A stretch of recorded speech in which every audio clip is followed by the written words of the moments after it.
Ashoka bio classes में आपका स्वागत है। आज हम बात करेंगे पौधे के जटिल अस्थायी ऊतक फ्लोएम के बारे में।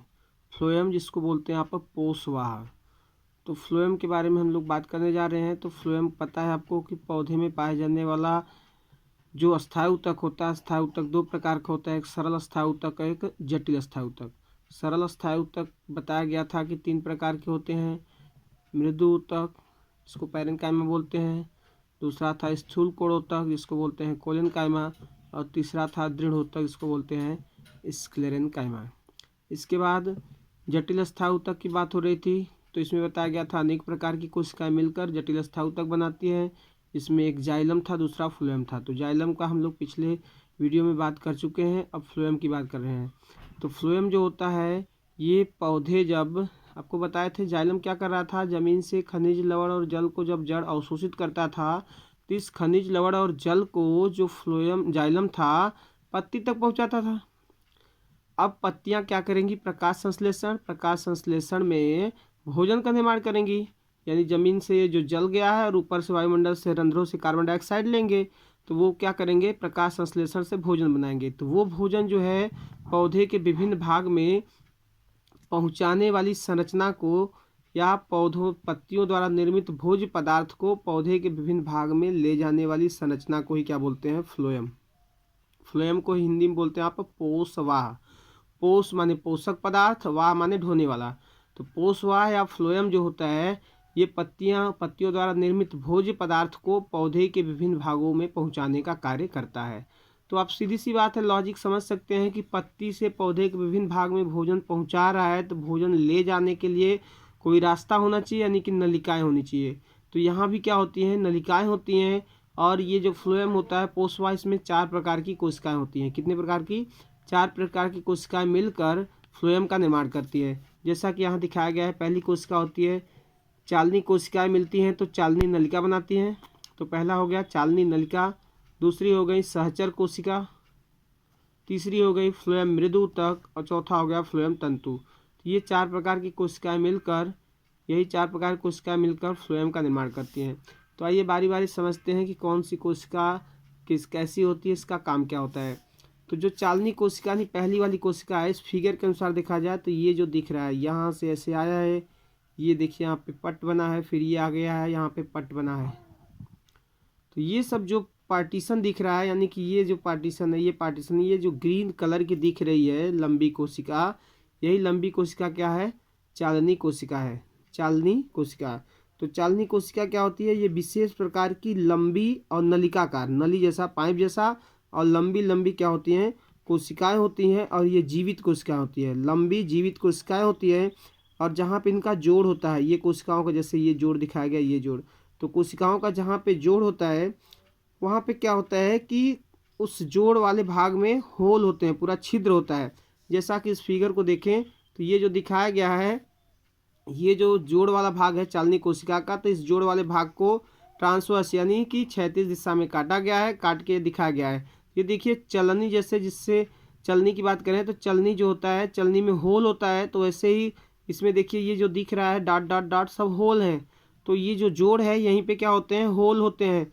तो इसी होल के माध्यम से पत्ती जब ऊपर से भोजन बना लेती है, तो भोजन इसी नलिका से आता है, यहाँ से आएगा यहाँ पे, तो इस होल के द्वारा फिर भोजन रिस कर आएगा नीचे, फिर इस तरह से पौधे के विभिन्न भागों में जाते रहते हैं।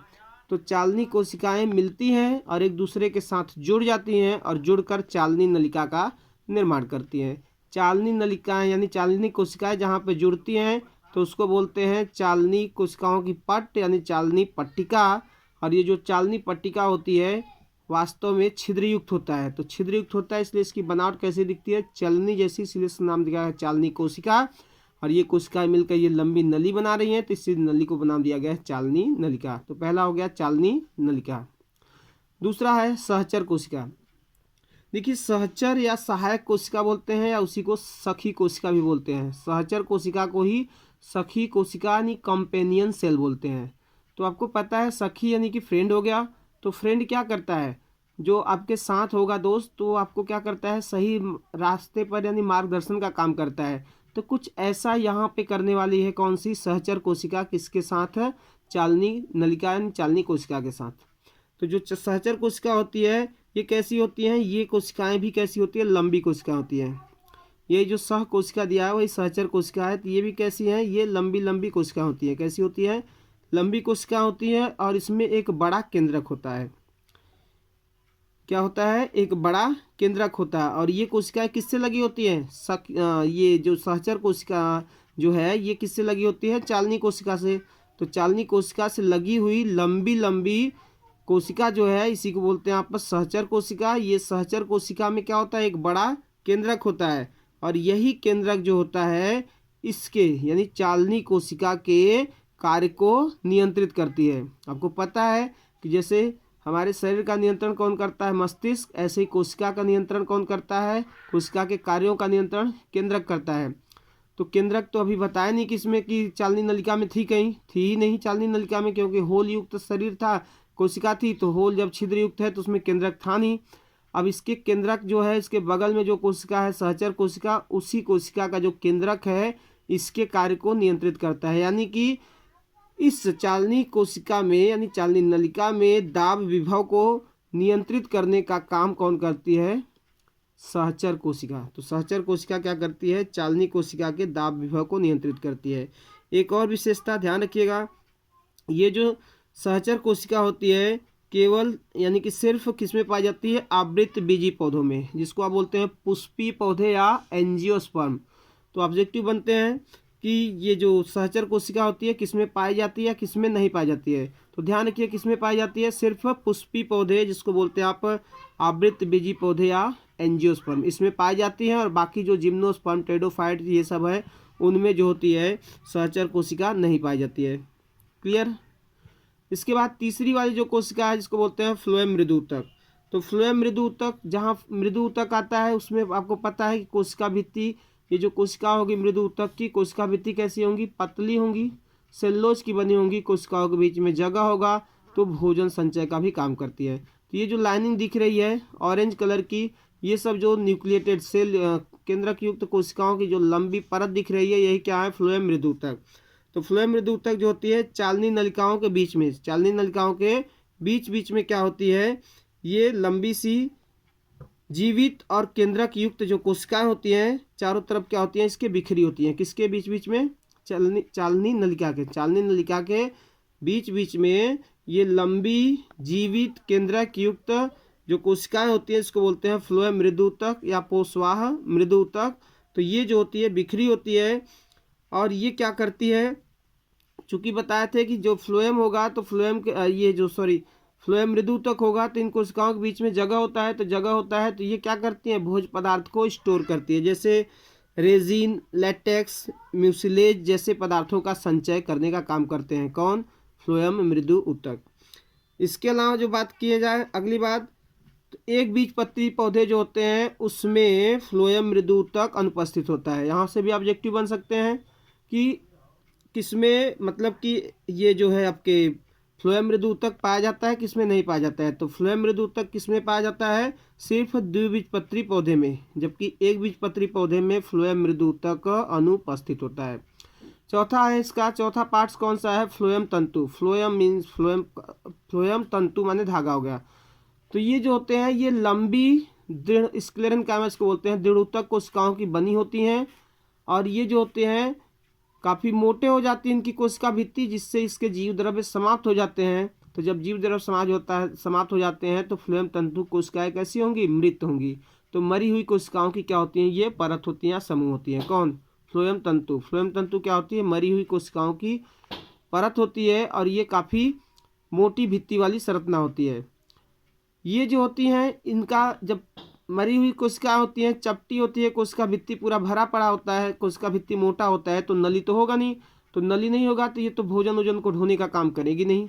तो भोजन ढोने का काम नहीं करती है, बल्कि पौधे को मजबूती प्रदान करती है, शक्ति प्रदान करती है, जिसकी वजह से क्या होते हैं, पौधे कठोर रहते हैं यानी कि स्थिर रहते हैं। तो पौधे को यांत्रिक सहारा देती है और शक्ति प्रदान करती है।